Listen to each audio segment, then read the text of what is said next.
어떻게 가정의 기능을 잘합니까? 인간적 가치관으로 사는 것이 아니라 하나님의 가치관으로 살아가야 됩니다.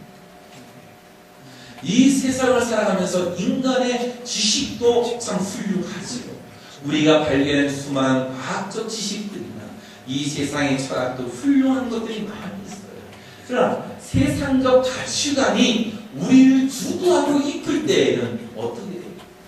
사람이 이기적 삶을 살게 돼요. 이타적인 것을 대격하게 돼요. 이러다 보면 어떻게 돼요? 나만 알게 돼요. 가족 구성원 간에도 나만 알게 될 때 어떻게 돼요? 서로에게 알력이 생기고 힘의 논리가 작용한다는 것입니다. 그래서 우리는 이 세상을 살아가면서 하나님의 가치관으로 살아가야 되는데 에베소 5장에서 우리에게 말씀해 주고 있는 그 가치가 뭐냐? 아내에게 멀쩡한 남편에게 순종하라, 남편을 존경하라, 남편을 사랑하라.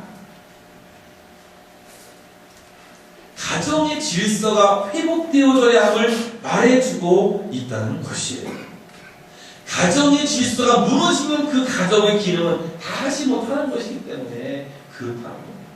이것이 하나님께서 우리에게 주신 가치관입니다. 남편은 그럼 어떻게 해야 해요?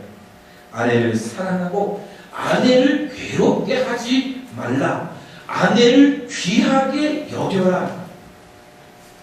남편들의 아내를 부드럽게 보살펴주고 대화의 상대가 되어주고 신뢰할 수 있는 기둥이 되어지고 재정적인 안정감을 주고 가장으로서의 그 역할을 감당합니다. 이것이 그 가정의 기능을 다한 기초적인 베이직이에요. 자, 그래서 우리 이 세상을 살아가면서 이 가정 속에 속할 수밖에 없고 가정에서 삶을 지탱해 나가는 우리들, 가정의 기능이 뭐냐? 바로 순결의 기능. 가정이 순결해져야 되는 거예요. 이 세상은 뭐예요? 뭔가 구속에서 자유롭고 남편의 분리에서 벗어나고 싶고 아내의 분리에서 벗어나고 싶고 부모의 분리에서 벗어나고 싶은 것이 자유라고 생각하는데 실상은 그게 아니라는 거죠. 순결하게 되어 우리가 순결한 삶을 산다는 것은 뭐예요? 하나님의 말씀을 의지하고 그 말씀대로 살아가시는 거예요. 내가 좀 더 도덕적으로 거룩하게 사는 것이 그게 순결 일터인데 우리 과연 어떻게 사느냐? 사실은 안 그렇게 살고 싶어하는 사람들이 대다수라는 것입니다. 오늘 읽지 않았지만 에베소 5장 26, 27절을 보면 이는 곧 물로 씻어 말씀으로 깨끗하게 하사 거룩하게 하시고 자기 앞에 영광스러운 교회로 세우사 티나 주림이나 빈 것이나 이런 것들이 없이 거룩하고 흠이 없게 하려 하심이니라. 에베소 5장 말씀은 교회와 그리스도와의 관계, 남편과 아내의 관계, 이것을 조명하면서 교회라는 기관과 가정이라는 기관을 설명해주고 있는 거예요. 교회나 가정이나 순결해야 해요. 교회는 하나님의 말씀으로 진리가 아닌 것이 들어오지 못하도록 하고 이단의 사상이 들어오지 못하도록 순결하게 지키는 것이 중요합니다. 가정도 도덕적으로 윤리적으로 또 사상적으로 가정도 순결해야 해요. 아내는 남편에게 순결해야 돼요. 남편은 아내에게 순결해야 돼요. 부모는 자녀들에게 부모로서 순결함을 가지고 있어야 되고 자녀들은 부모에 대해서 순결하게 커가야 돼요. 사랑하는 성도 여러분, 이 세상에 살아가면서 우리들은 뭔가 내가 세상 속에서 한가닥 하는 것이 더 우선되어지게 생각되었지만 사실은 그것이 아니라는 거죠. 하나님의 말씀을 따라서 나를 더 깨끗하게 보존하는 것이 그것이 복된 거예요. 이 가정이 복이 뭐냐? 순결한 것이 가정의 복이 되는 것입니다. 여러분의 가정이 깨끗하기를 바랍니다. 삽기, 흠이 생기지 않아야 돼요. 그것이 바로 하나님께서 복받는 길, 자기 앞에 영광스러운 교회로 세우사 티나 주림 잡힌 것이나 이런 것들이 없이 거룩하고 흠이 없게 하려 하십니다. 이것을 어떻게 이루어가겠습니까? 순결한 것을 지키기 위해서는 하나님을 잘 섬기는 거예요. 하나님을 경외하는 것인데 시편 128편 1절 말씀에 여호와를 경외하며 그 도에 행하는 자마다 복이 있더라. 첫 번째 복의 조건, 하나님을 경외하는, 하나님을 경외하는 가정을 만드는 것이 순결하게 만들어가는 것입니다. 하나님을 잘 섬기시는 귀한 가정들 되시기를 주의 이름으로 축원합니다. 순결하게 되고, 두 번째 기능은 안식의 기능입니다. 가정이 안정되어야 사회생활도 성공할 수 있다. 가정이 평안해야 자녀들도 공부를 잘하게 되는 거예요. 가정에 너무 시끄럽고 힘들면은 가정에 들어가기 싫습니다. 그러니까 아브라함 링컨도 자꾸만 겉돌잖아요. 3개월은 또 이 수의 판사 역할을 한다. 가을과 봄에 3개월씩 6개월 동안 1년에 6개월을 180일 나돌아다니다. 사랑해 여러분, 남편이 좀 일을 하고서 집에 들어가고 싶은데 또 집에 들어가면 막 한 소리 얻어먹고 싶으면 들어가겠어요? 안 들어가겠어요?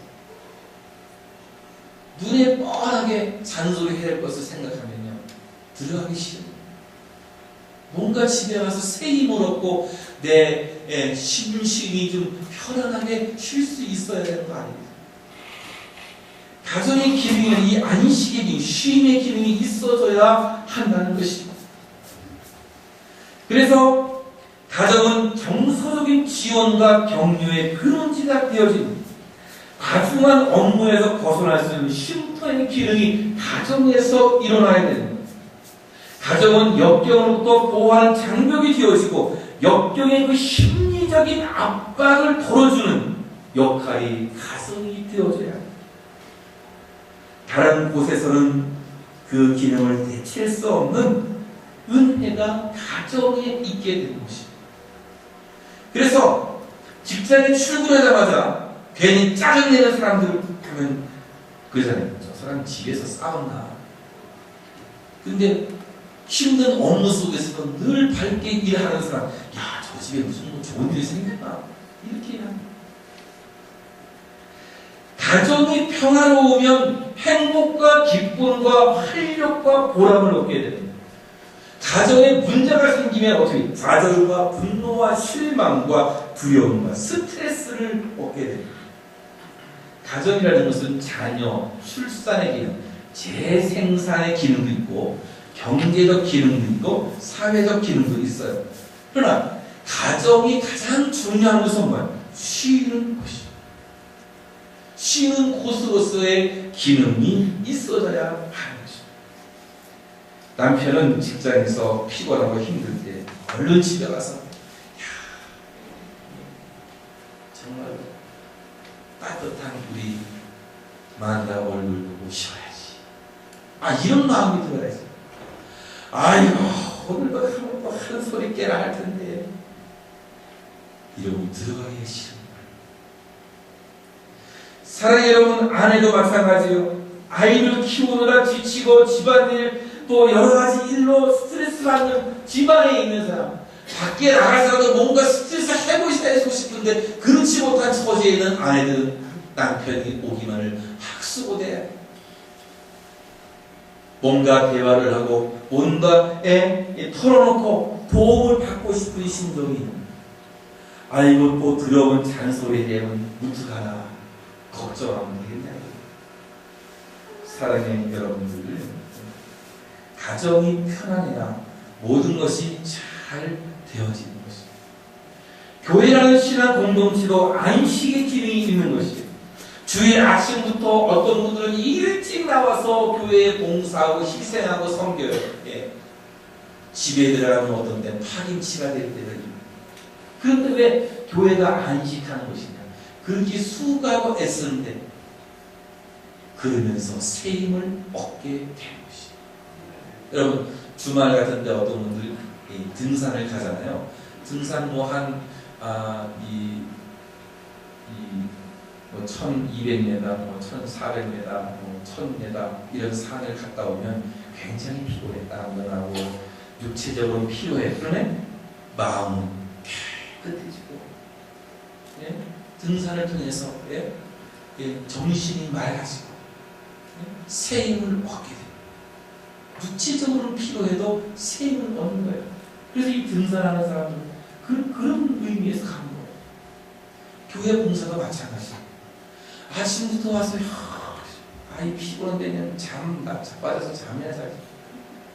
이러면 편히 쉬어서 힘이 될 것 같지만 사실은 그렇지 않아요. 힘들게 하고 초죽음이 되어 파김치가 되는 것 같아도 여기에서 새 힘을 얻게 되는 것이죠. 안식이 뭐냐? 새 힘을 충전하는 것이죠. 늘어지고 잠자는 게 안식하냐? 내가 새로워지는 것이죠. 가정도 마찬가지예요. 집에 들어가서 힘을 충전하고 용기를 얻는 것이에요. 근데 집에 들어가서 용기를 빼앗기면 어떻게 돼요? 이거 죽고서 이렇게 생각하면 안 되는 것이죠. 사랑하는 여러분, 여러분의 가정이 쉬는 기능, 안식의 기능을 다하기를 주의 이름으로 축원합니다. 집에 들어가서 힘을 얻는, 용기를 얻는, 교회 와서 힘을 얻고 용기를 재충전하는. 세 번째로 살펴볼 기능이 있느냐? 교육의 기능입니다. 사람이 천차만별이듯이 가정의 자녀 교육도 죄에 각각 다른 것을 봅니다. 자녀를 반듯하게 양육하고 훌륭하게 교육해낸 가정의 모습도 사실은 한결같은 것이 아닙니다. 우리가 교육한다라고 하면 많은 지식을 주고 훌륭한 인물을 키워낸 것만 교육이 아니라는 거예요. 자녀가 자녀로서 세워지는 것입니다. 여러분, 세상의 지식은 어떻게 가정에서 다 주입을 할 수 있겠어요? 학교 교육을 통해서 우리가 얻어갈 수 있어요. 요즘 한국은 어떻게 돼요? 학교 교육이 무너졌다. 요즘은 선생님들이 아이를 체벌하는 금지법이 생겨나가지고, 요즘은 애들이 선생님을 골려준다 이거예요. 선생님한테만 욕하고, 예의도 안 갖추고, 그래서 어떻게 해요? 때려봐. 때리면 고발할 거야? 아니, 애들이 그러다는 거예요. 그래서 저는 이 체벌 금지법, 잘못된 법이라고 생각해요. 잘못된 애들이 있으면 밟아놔야 되는데, 걔네들을 살려놓으니까 사회적인 문제가 생기는 거예요. 수많은 인권을 존중하는 법들이 어떻게 있어요? 인권을 존중한다면 그 한 사람 때문에 더 많은 인권들이 밟히고 있다는 겁니다. 이걸 알아야 돼요. 그래서 교회가 중요하다는 거죠. 학교 교육